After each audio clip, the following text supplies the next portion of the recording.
Everybody. All right, we are ready to begin, I believe. It's my pleasure to introduce this morning's speaker, Bill Tammeus, an award-winning Kansas City Star journalist for over 3 decades. He's the author of numerous books and articles and appears regularly as a community leader and a champion in the search of justice throughout the world. At the conclusion of Bill's talk, there will be an opportunity for questions. Please use the raised hand function at the bottom of your computer screen in the heading called Reactions. And once you've raised the hand, Henny will call on you. Okay, I add, it's been my pleasure to have been a classmate and a friend of Bill's since the earliest of grade school days. We graduated together in the class of never mind. Here's Bill. Here's Bill. Thank you. Well, good morning. It still is morning here in Kansas City, and I'm grateful to have been asked to join you this morning, especially my longtime friend from childhood, Susan Peterson, for inviting me. Susan and I grew up in Woodstock, Illinois. And by the way, Susan, I was in Woodstock on Saturday, and the place looks good.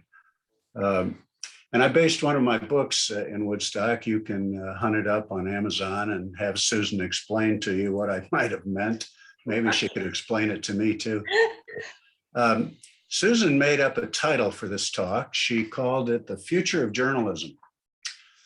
Well, I want to honor her choice of title, so here's my speech about that subject. Journalism does have a future, but it'll be different from the past. Now, if you want to ask me questions about that after I talk about what I really intend to speak about today, I'm happy to expand on that subject. But for now, I want to note that we recently commemorated the 20th anniversary of the 9/11 terrorist attacks. And it's those attacks and the aftermath of them that I write about in my newest book called Love, Loss, and Endurance, a 9/11 story of resilience and hope in an age of anxiety. The book is about a lot more than the murder of my nephew that day. But let me start by describing that horrendous death and how I learned about it on the morning of the 9/11 attacks. But before I do, let me just say that I don't intend to talk on and on today. Rather, as Susan mentioned, I hope to respond to your questions and comments, whether about 9/11 or the future of journalism. So you might be thinking about what you'd like to ask so that when we get to that point, we won't just stare at one another in embarrassed silence in virtual reality. So, speaking of journalism, on September 11th, 2001, I was still an editorial page columnist for the Kansas City Star.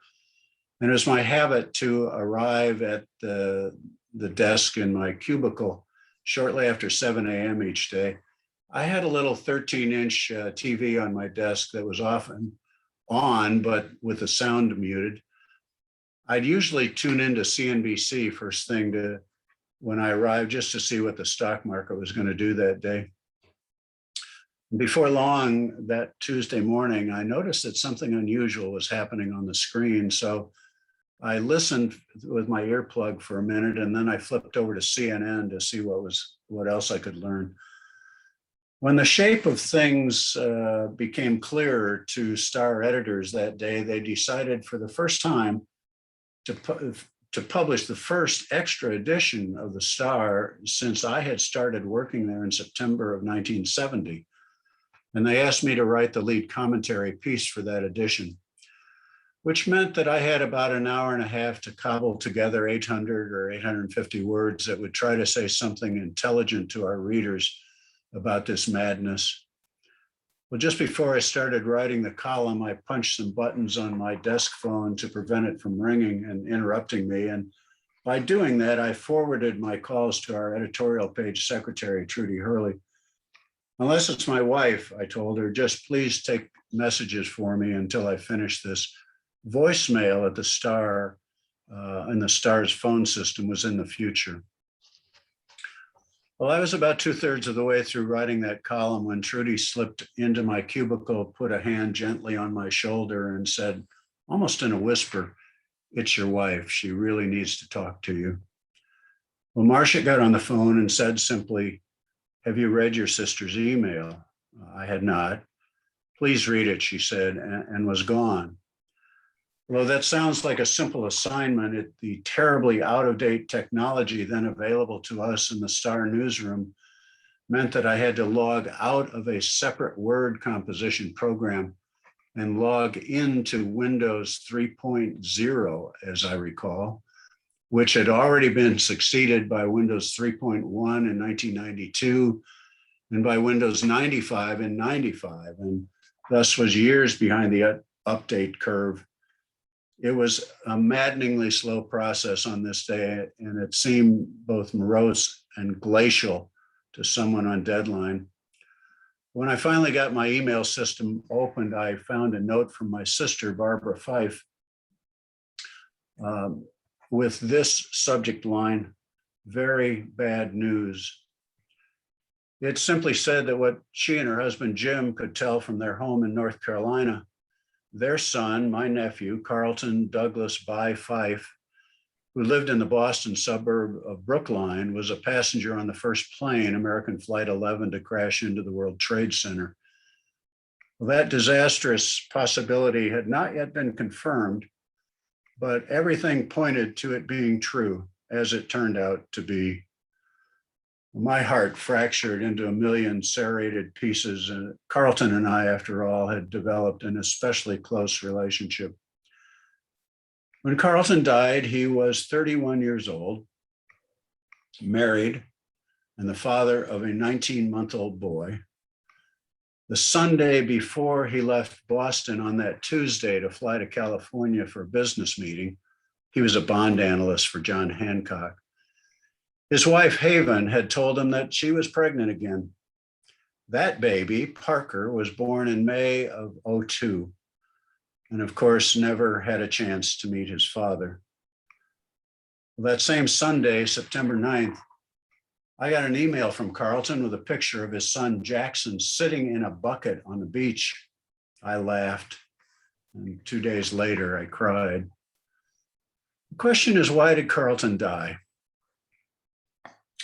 Well, he died because 19 hijackers bought into the wildly bogus ideas that Osama bin Laden and others had taught them, which included the delusion that God wanted them to murder people, to punish the United States for a series of alleged sins.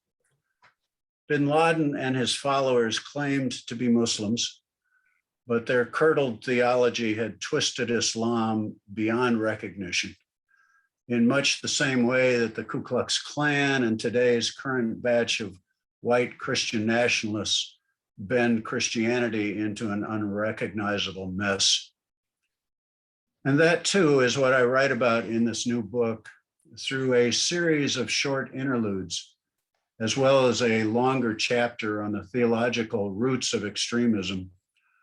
I point to case after case of rigid, magical thinking that has led to violence, from the Holocaust to the murders of Black people at Mother Emanuel Church in South Carolina, to the murders of the son and father of my friend Mindy Corcoran and the wife of my friend Jim Lamano by a neo-Nazi here in Kansas City area in 2014. Mindy, by the way, has written the afterword for my new book, and one of this country's best known and wisest Muslims, Ibu Patel, founder of the Interfaith Youth Corps based in Chicago, has written an endorsement blurb for the book that you'll find on the back cover. I, of course, had no idea when we set January 19th as the publication date for this book that it would be less than 2 weeks after extremists would engage in insurrection at our nation's capital. The rioters, we now know, included followers of the QAnon conspiracy theorists, the white nationalist hate group known as the Proud Boys, other white supremacists carrying Confederate flags, and members of other radical hate groups. And did you hear what former President George W. Bush said about those extremists and others like them in his excellent speech on the 20th anniversary last weekend of 9/11? He said this, quote, "There is little cultural overlap between violent extremists abroad and violent extremists at home, but in their disdain for pluralism, in their disregard for human life, in their determination to defile national symbols, they are children of the same foul spirit, and it is our continuing duty to confront them." This way, both the Capitol Hill rioters and the 9/11 hijackers bought into lies, whether political or theological, that wound up costing people their lives. In the book's last chapter, I try to suggest various approaches that you and I can adopt to try to stand against extremism. And I hope readers will spend some time thinking about those approaches and what might work for them. Now, I would like to say that I am profoundly optimistic that if we use these and other ideas to unplug extremism, that the world will turn into a peaceful place in just a few weeks. But I have read history and I know better. And yet I think we must be inspired by and guided by people like Martin Luther King Jr. and others who kept bearing witness to the truth. With King, even when he knew it would cost him his life, as of course it did. At the end of W.H. Auden's famous poem, September 1, 1939, he acknowledges that he is beleaguered by negation and despair, are the words he uses. And yet he asks that he may be strong enough to, quote, show an affirming flame. Well, that too is my prayer for all of us as we confront this darkness. This is my 7th book, including 2 that had co-authors. Each book has provided a different writing experience from the one before it or after it. Our book about Polish rescuers in the Holocaust took Rabbi Jacques Kuckerkorn and me about 4.5 years to write. Other books took much less time for various reasons. But this new book took me, in a sense, almost 20 years to write, which is to say that I have been saving emails, letters, notes, blogs, and columns on this subject since 9/11 happened. Not sure exactly what I eventually would do with all of those files, but in the end, I decided that I was obligated to tell this story, in part because, again, speaking of journalism, Susan, I am one of the few professional journalists whose family was directly affected by 9/11. I know of only one other, Mike Casey, and Mike worked at the Kansas City Star at the same time with me. One of Mike's cousins died that day in the Pentagon. Not everyone in my extended family wanted me to write this book. Now, Carlton's parents, his widow, and one of his sisters gave me either permission or encouragement or both. But his other sister didn't want it written, partly because she didn't want to deal with the media again, and partly because she believed I would simply profit off her brother's death. That was one more complication that the terrorists threw at our family. Before I turn to your comments and questions, I'd like to read just part of a chapter that I hope will give you a small sense of what my family lost when Carlton died. As I do that, please think not just about my own family, but also of the almost 3,000 other families who were devastated by death that malevolent day, and the thousands and thousands of other families who have gone through this kind of trauma because of other terrorist attacks, some of them faith-based, around the world since then, including the January 6th loss of life at our nation's capital. The short passage I'm going to read, which talks about who Carlton really was at his core, is about a chapter about the 10th anniversary of the 9/11 attacks in 2011. My sister Barb and Jim, Carlton's parents, sent out a note to the extended family asking members to share your cutest or any memory of Carlton. And so people responded by email, and we started sharing all of these great Carlton memories. But one of the most revealing memories of who Carlton was at his core came from my cousin Amanda, daughter of my sister Mary, with whom I just spent this past weekend. Amanda wrote this. One time we were all at the Woodstock House. The Woodstock House is in Woodstock, Illinois, where Susan and I grew up and where my parents lived. They were at the Woodstock House for a holiday, Amanda wrote, and we all decided it would be a good idea to play Monopoly. I think I was probably about 8 and Carlton was 12. The other players were Erin, Kate, and Leeson. Erin is Carlton's sister. Leeson and Kate are my 2 daughters. At least an hour, maybe more into that game, I was losing badly, Mandy writes. In what was to be my first ever blatant attempt at cheating, I stole a couple of hotels from Erin's property and hid them. She didn't see me do it, but Carlton sure did. When Erin finally noticed that part of her empire was missing, Uncle Jim, who was her partner, asked who took them and where they were. There was silence. When the line of questioning came my way, Amanda writes, I full out blamed it on Carlton. I remember I actually said I saw him take the hotels, even though I knew full well that he had spotted me taking the hotels. Uncle Jim immediately took Carlton upstairs for a loud talk, and I could hear him very upset. I remember sitting on Grandpa's old green chair, riddled with guilt. Yet I was clearly too deep into the lie to come clean, at least in an 8-year-old's mind. After a good amount of time passed, Carlton appeared in the living room with very red eyes. He looked right at us and clear as day said, I am sorry for cheating. Then he went back upstairs and went to bed. He never threw me under the bus, Mandy writes. And for a 12-year-old boy, I find that amazingly protective and brave. He took my punishment, and I'm pretty sure he never held a grudge because he acted normal the next day to me, which I remember as strange because I was so ashamed I could hardly look at him.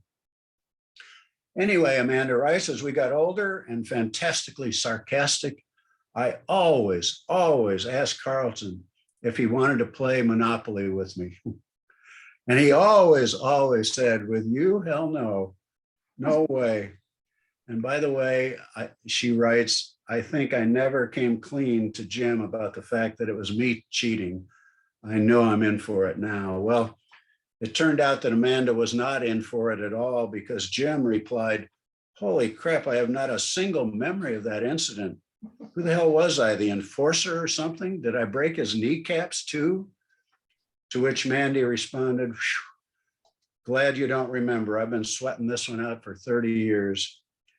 Well, that young kid, Carlton, with the protective moral center, grew into a profoundly moral adult with a marvelous sense of humor, captured in a memory that my daughter Leeson shared in response to that year's request for memories. She wrote this. I was picking him up at the airport. I don't recall why, but he had a job interview recently. It must have been right after college or something. I asked him how it went, and he said that he thought it had gone well. I know I left an impression. I wasn't wearing any pants. Well, that was Carlton for you. Well, that's a good place to stop, except to add that I obviously still miss Carlton, including his completely random emails to me that always seemed to arrive when I needed a lift. One message that I got more than once said simply this, hey, did I ever tell you how tall and handsome I am? That was it, the whole email. He was both tall and handsome. I'm 6'3.5", and Carlton ended up 6'5". So I looked up to him in more ways than one. But now let's get on to your questions. And by the way, as Susan said, to ask a question, just click on the right hand, the hand sign in the reaction section on Zoom, usually at the bottom of your screen. Bill, do you want the slides now or later? Let's go ahead and do them now, and I'll say a little about them, and then we can throw it open for some questions. This first slide you see is at the 9/11 Memorial in New York City.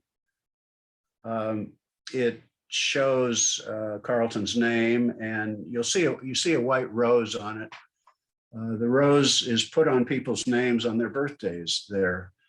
And I had several pictures of that, and I suggested to my publisher that we use a copy, we use the white rose on the cover, and that's what we did. I had been to the memorial several times before it was open. Because I was writing about this, I left New York to take a trip to the Middle East in 2002 to Saudi Arabia and Egypt and Uzbekistan to write about Islam. And I was there then. And I was back several times. And just a couple of years ago, I finally went to the museum itself, and it's worth seeing. All right, next one. There's Carlton, about college age. As I say, I went to the University of North Carolina, later got his MBA at Boston College. He was his graduate, or his degree from UNC was a double major in philosophy and economics. His mind was big enough to hold those two together. Next. There's Carlton and his wife, Haven. This was a few years into their marriage, and Haven, since 9/11, has a couple of years later remarried to a fellow whose sister lost her husband on 9/11, and she and Haven were in a support group together. Dan and Haven now have a son themselves. And I just had a note from Haven last week that she had taken Parker, whom I mentioned as Carlton's second son whom he didn't get a chance to meet, taken Parker to his second year at the University of New Hampshire. Haven and Dan and Parker and Owen and Jackson have a place they live on. They've just moved recently from suburban Boston to Martha's Vineyard. So, and she is a professional counselor, does trauma counseling out of her own background. Next, there's Carlton with Jackson when he was a little kid. I see he has a Fidelity hat on. He worked for Fidelity Investments for a number of years, and just in January of 2001, he had moved over to John Hancock. I don't remember, is there one more? Ah, yes. This is the burial stone that is found where Carlton is buried behind the church his parents attend in Chapel Hill, North Carolina. Underground, there is a wooden box, small wooden polished box that contains the one piece of remains of Carlton that we got back, and that was about a 7-inch thigh bone. And it's in a beautiful box that his father made and polished. And we buried him in 2005. It took about 3.5 years to get any remains of Carlton back. And when we did, Carlton's widow and parents decided not to have him left at ground zero, but to bring him home and bury what was there. And this is the cover to the book. You can find the book on Amazon or on Barnes and Noble, or you can email me and I'll tell you how I can get you an autographed copy. But from there, I would like to respond to whatever comments and questions you have. And let's start with Miriam. Thank you very much. This was very moving, and I really appreciate being able to participate in this. I have a question about after you learned that Carlton had probably died in that first plane that hit the first tower.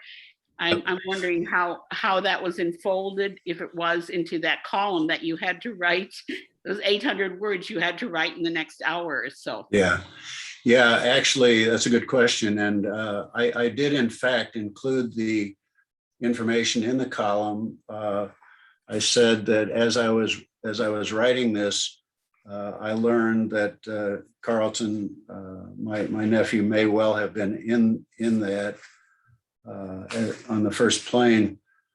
In fact, this is what I wrote.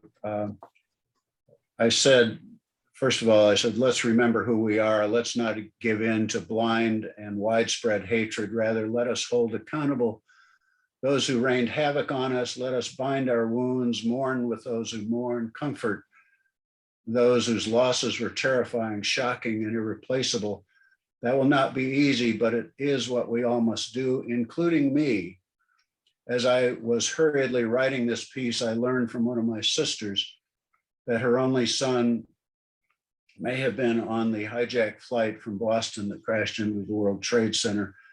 We pray that it isn't true, but whether it was my nephew or someone else's nephew or son or daughter, the response must be the same. We must seek complete justice, even as we hold up each other up and become for one another channels of grace and the deep wells from which we need to draw comfort. So that's how I ended that piece. And I mentioned Carlton there. And it was very quickly after I turned the piece in and went to be with my two daughters, Carlton's cousins, that it was that Carlton was on that plane. Thank you.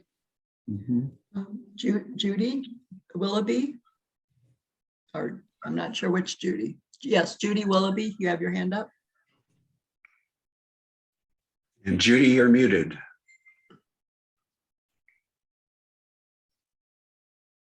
I guess she doesn't have a question. Phyllis does. As a former student of journalism, I'm curious as to how you got into the journalism field in the first place. Interesting question. I discovered early on in my life that I loved words. I loved hanging around words. And I also discovered fairly early that unless you're one in a billion people, you can't make a living as a poet. So in high school, the high school Susan and I attended, I joined the journalism class there that put out the student newspaper, and discovered I really enjoyed that work. So my senior year, I'm walking down the hallway, and our guidance counselor, Al Drummond, who frankly, I thought didn't know a lot about much of anything, but Al called me over and said, Bill, come here. She said, what are you thinking about? Where do you want to go to school? Where are you headed?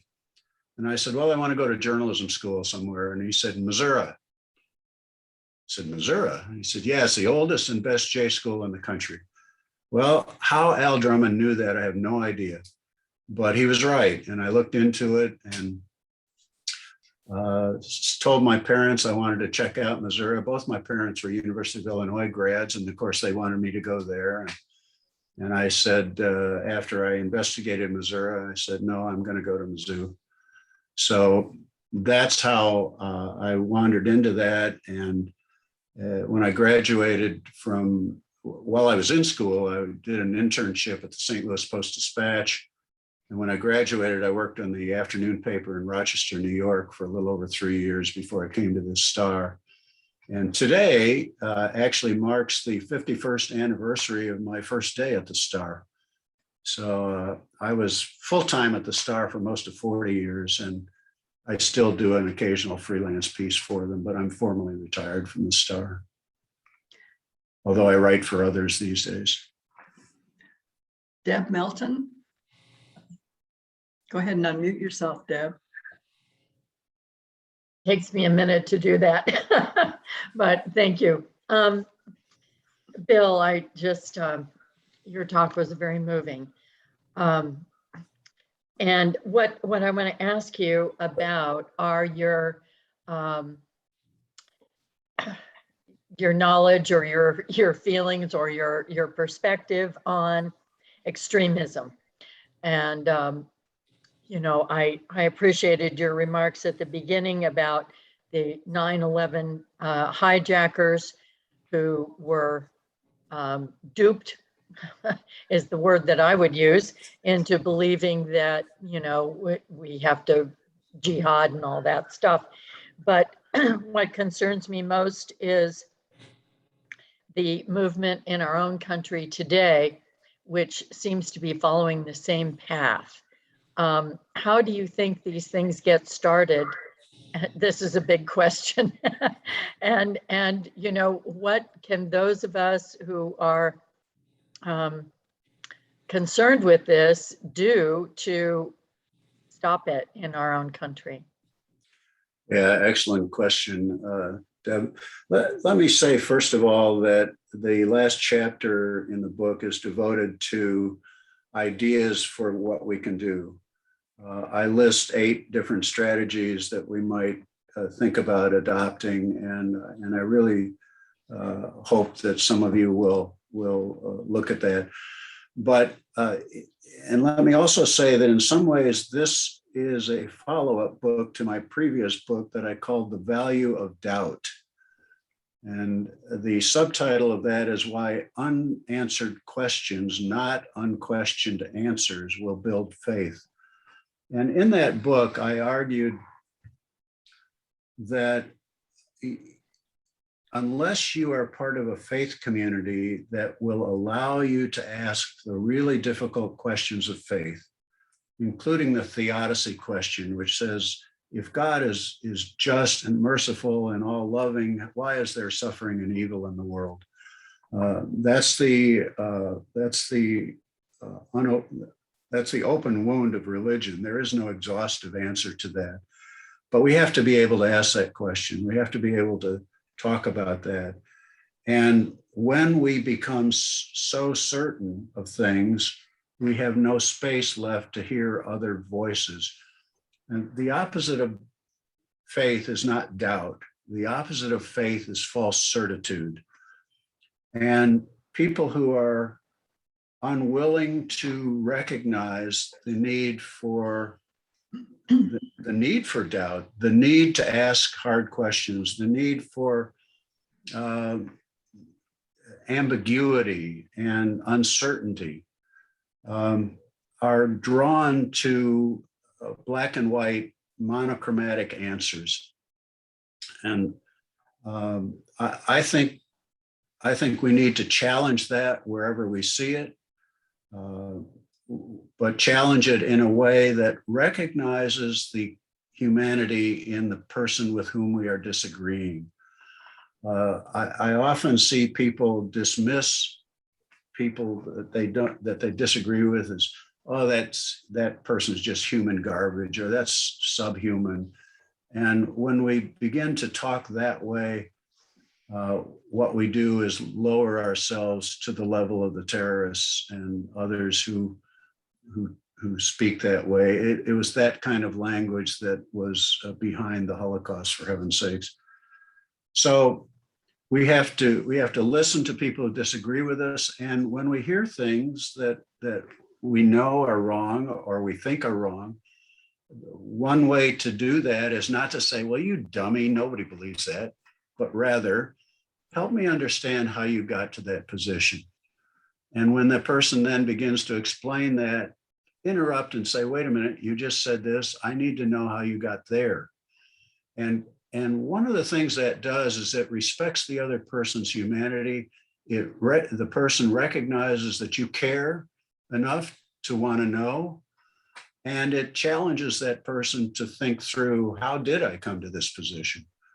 So beyond that, I would just guide you to the last part of the book, and hope that you can also add to the 8 approaches that I suggest. with some of your own. Good question, Deb. Sandra Rooney has a question.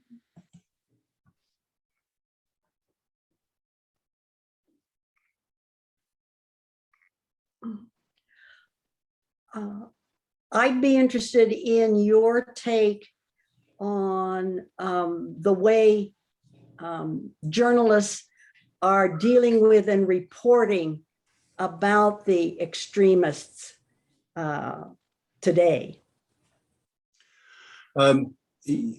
There's a whole range of journalism going on in that regard.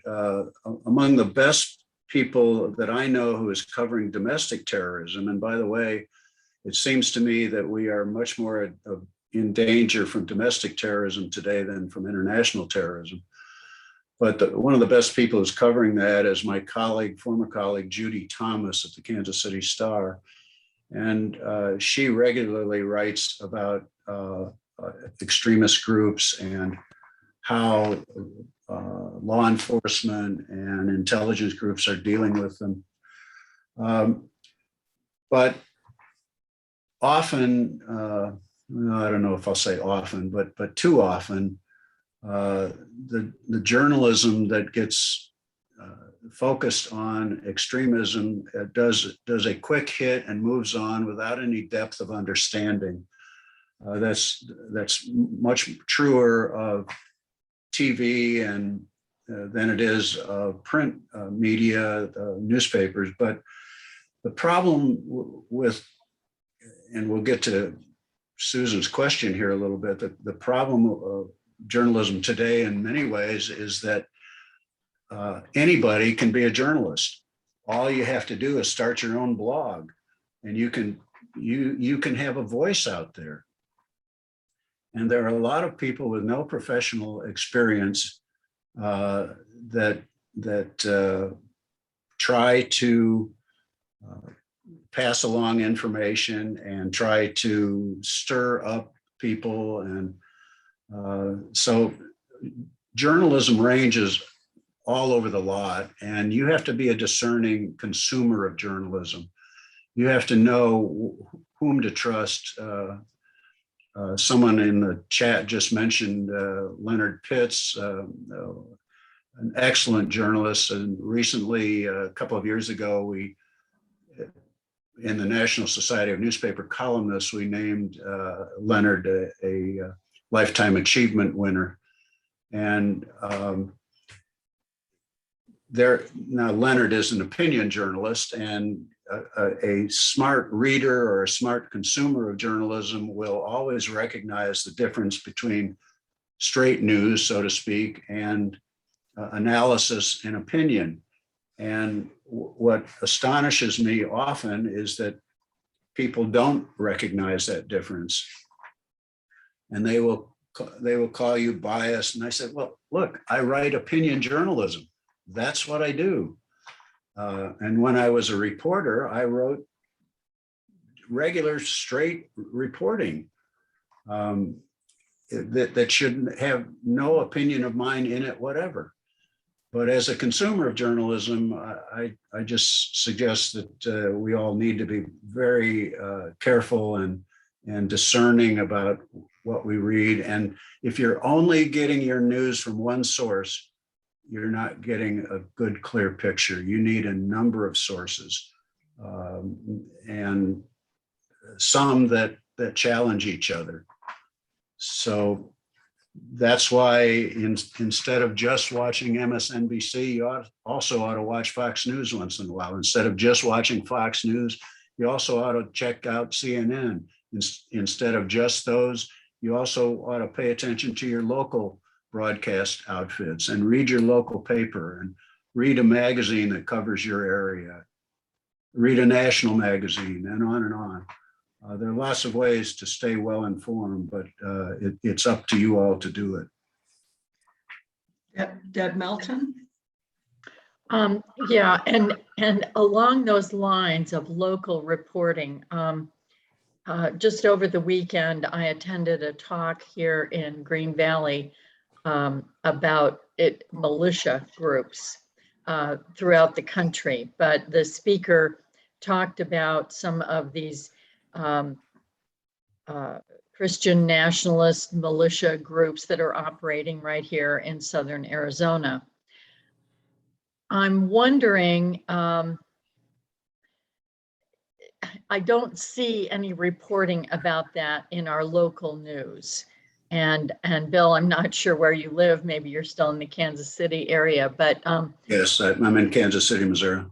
so how can we, I don't know. I mean, we pay for subscriptions to our local paper, both the Tucson and the Green Valley, because I want to support local journalism, and it takes money. And certainly the internet has changed how local newspapers can operate. But you know, what can an individual citizen do to try to get their local papers to cover some of these things that are considered controversial? I don't know why militias are considered controversial. I think they're frightening, but they are.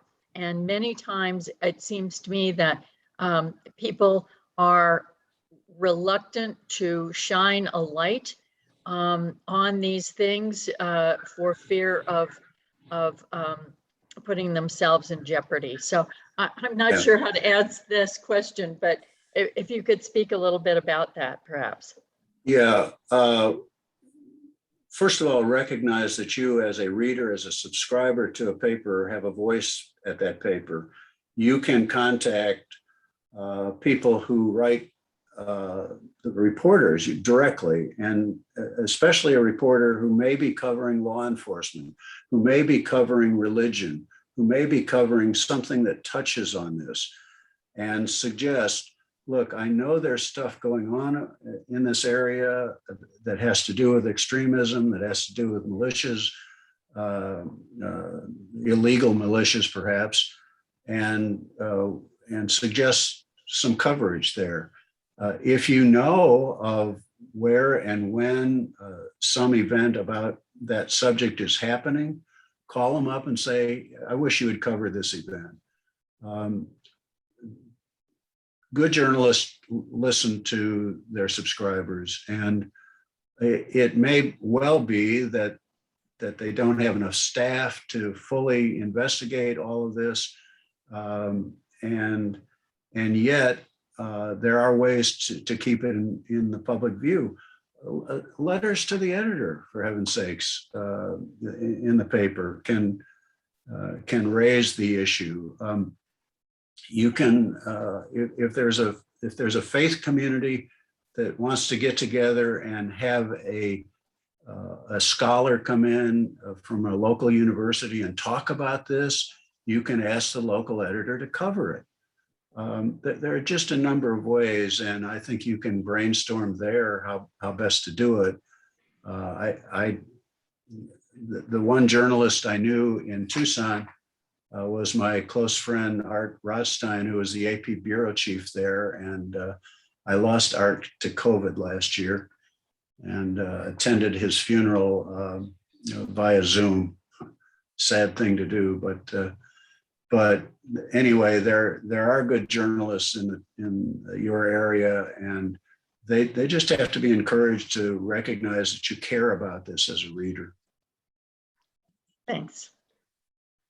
So, Bill, I'll ask the question, what do you see as the future of journalism? How's it going to look? Boy, well, first of all, no matter what form distribution takes, journalism has a future. That we simply must have journalists there to help us understand our world. And we will always have journalists, whether it's a neighborhood newspaper, whether it's a television station, a blog. The journalism will always be around. The question is, how reliable will it be, and what will you support? In what ways do you support good journalism? Do you subscribe to your local newspaper? Do you tune in? When you see a piece that has been helpful to you, do you say that to the reporter? Thank you for doing that. Reporters, you know, they are really people too. And they react to that stuff, and they really appreciate hearing good and bad. And if you have something negative or something critical to say it in a way that they can hear. Don't just call them names and call them, left-wing bigots or right-wing bigots. Just tell them what you found was in error and ask them to correct it. So I think journalism, as I say, will always be around. We are seeing less and less print journalism. Obviously, the number of subscribers to, say, the Kansas City Star is down considerably from its peak. But the Kansas City Star, nonetheless, has a larger audience than ever because of its availability via the internet and the e-edition, and virtually it's out there. It's just not landing on people's driveways every morning or every afternoon. Thank you. I don't see any more questions. I'm going to turn it over to Susan now. All right. Thank you very much, Bill. This was wonderful. I think the questions reflect the need that we have for journalists and thinkers as yourself right now in our world. So thank you for appearing with us today, Bill. You're very welcome. And as I say, if you're interested in the book, you know where you can find it. And if you want to email me directly, Susan can give you my email address, and I can tell you how to get an autograph copy. Although I will warn you that my autograph in any of my books usually reduces the value by about 84 cents. Oh, I don't believe that, Bill. Again, thank you so much for being with us. Great to be with you, and take care, everyone. All right, goodbye.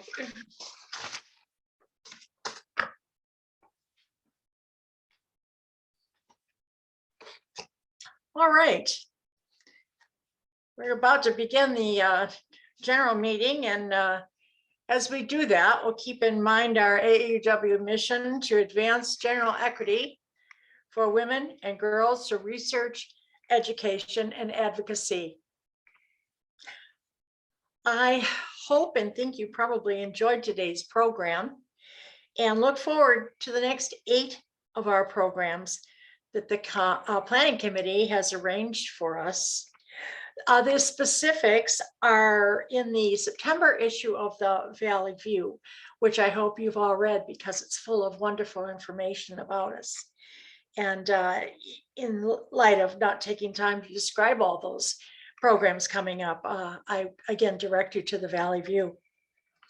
I remind you at this point also that the board decided to meet virtually through our December meeting. And we all hope to meet together face to face, of course. But we have reserved space at Desert Hills Rec Center for January through May. But obviously, we'll need to reassess that plan according to the nature of the pandemic as it gets closer to the December. The Valley View contains also mini bios of our 5 scholarship recipients as a result of our fundraising efforts, LunaFest to be specific, and the raffle that accompanied it online, very successful. But it's so inspiring to read about these 5 remarkable and determined women, and really makes me feel proud that we're able to serve them in that way. Speaking of fundraising, Susan Kirk and her cohorts have already been planning some fundraising activities. So I'm going to turn this over to Susan for a minute. Hi, everybody. As Susan said about reassessing according to the nature of the pandemic, the same applies to LunaFest. At this point, at the last September board meeting, we tabled the decision until at least the October board meeting about whether or not we're going to be in person or virtual or hybrid. So we have to work out the details and look to your Valley View for more information about that at some point in the future. But as far as fundraising, the Needles and More group is working on, or yes, we have begun working on a quilt about the desert that we plan to raffle separately from Luna Fest. Hopefully, if Luna Fest is in person, we will have a drawing for the raffle at that point. But the tickets will be $10 each or $3, 3 tickets for $25. And the quilt is being designed by all of us. I'd like to think that our name of our interest group is Needles and More, and the and more part in our case is Carolyn Morley, who has joined us because we're on Zoom for Needles, and because she's an artist, she's a painter. So she paints while the rest of us stitch or knit or whatever we're working on. And so it occurred to me that she could help with the design of this quilt. So she has drawn 12 pictures that indicate something about the desert. A cactus, a cowboy hat, a road runner, and so forth. And so the rest of the group will embroider those and incorporate them in squares in the quilt. So we're hoping to be able to get people to buy this tickets and make some more money for our organization at that point. So that's, I guess, my update about Luna Fest and fundraising in general. Thank you very much, Susan. Sharon Rizak Anderson and the Outreach Education Committee has maintained a connection with the Continental School District, to whom we provided needed Chromebooks last fall. This fall, the school is in need of classroom volunteers to help boost some of the learning that may have lagged during the COVID shutdown. There are currently 9 volunteers for this project. Sharon, would you like to say anything more about this project?